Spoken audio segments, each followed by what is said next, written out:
आप सबका यहां आज मैं बहुत स्वागत करता हूं। नमस्कार।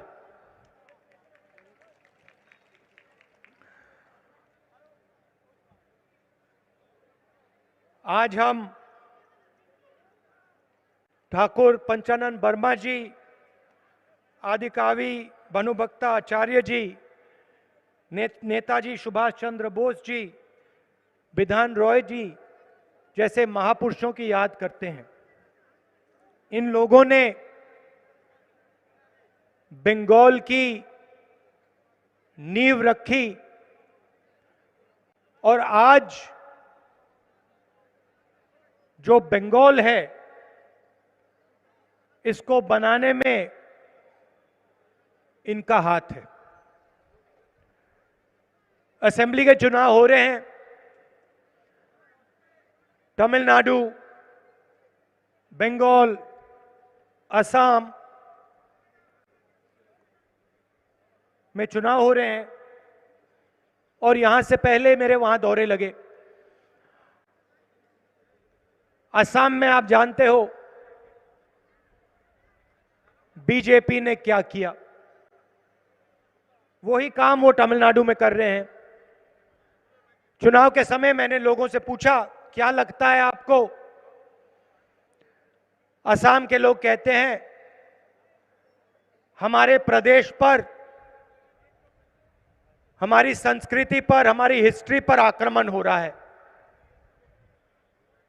तमिलनाडु के लोग भी यही कहते हैं और बंगाल में भी यही काम हो रहा है। आप देखिए, जहां भी बीजेपी जाती है, आरएसएस जाती है, नरेंद्र मोदी जी जाते हैं, अमित शाह जी जाते हैं,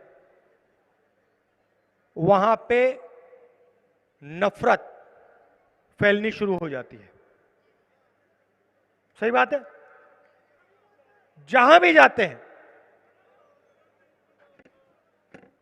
भाईचारे की बात, जोड़ने की बात कभी नहीं करेंगे। एक हिंदुस्तानी को दूसरे हिंदुस्तानी से लड़ाने का काम ये करते हैं। इनका ये डीएनए है, इनको और कुछ मालूम ही नहीं है। असम में जाएंगे लड़ाई करवाएंगे। उत्तर प्रदेश में राइट्स करवा दिए, लड़ाई करवा दी, आग लगवा दी। तो ये जहां भी जाते हैं इनकी शुरुआत नफरत होती है। अब आप देखिए, 7-8 साल पहले वाला हिंदुस्तान याद करिए और आज जो हिंदुस्तान में हो रहा है उसको देखिए। 1 साल पहले कोरोना आया। पिछले साल फरवरी में मैंने और कांग्रेस पार्टी के सब नेताओं ने कहा, नरेंद्र मोदी जी, कोरोना से हिंदुस्तान को बहुत नुकसान होने वाला है, आप तैयारी करिए, अर्थव्यवस्था को बचाने का काम शुरू कीजिए, मजदूरों की रक्षा करने का काम शुरू कीजिए,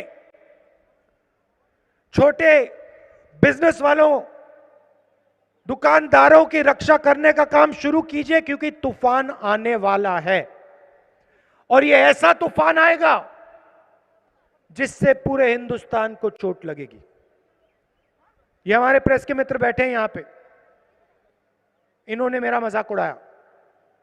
इन्होंने कहा राहुल गांधी लोगों को डरा रहा है।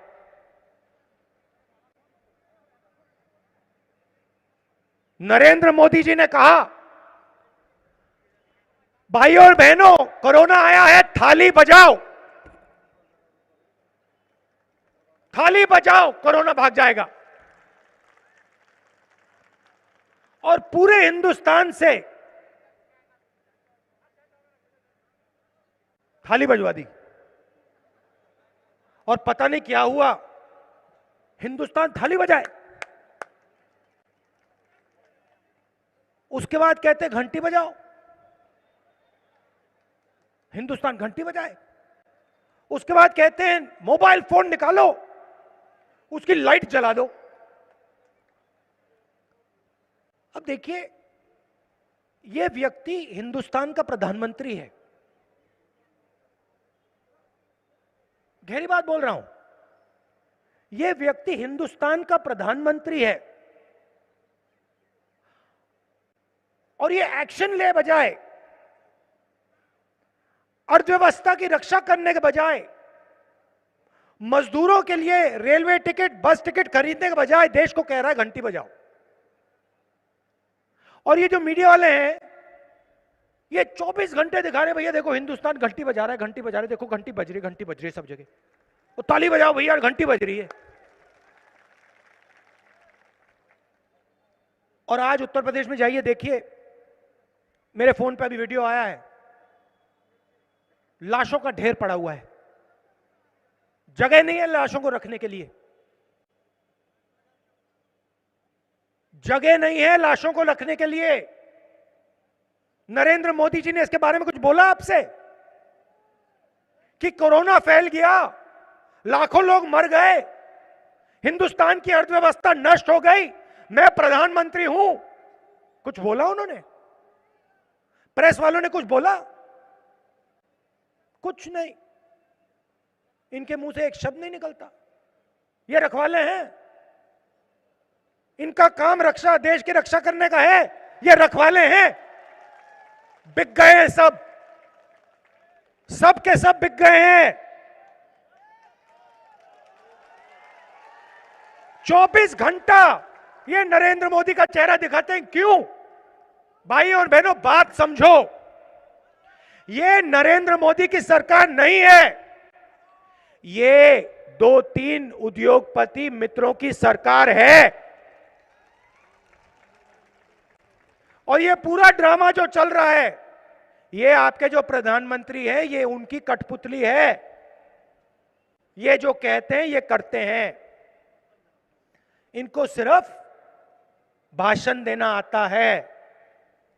ये जाते हैं बंगाल में, कह देंगे भैया सोना और बंगला बना दूंगा, टोपी पहन लेंगे, असम में जाएंगे गमछा पहन लेंगे, राइनो उठा लेंगे और कहेंगे भैया देखो बीजेपी को वोट दो, और फिर नोटबंदी करेंगे, जीएसटी लागू कर देंगे। अब आप मुझे बताओ, यहां पे भारी भारी भीड़ है, इस भीड़ में नोटबंदी से किसी को फायदा हुआ? कोई है यहां पे एक व्यक्ति जो कह सकता है हां भैया नरेंद्र मोदी ने फायदा करवा दिया? है कोई? एक नहीं है। कोई यहां पे एक व्यक्ति है जो बोल सकता है कि हां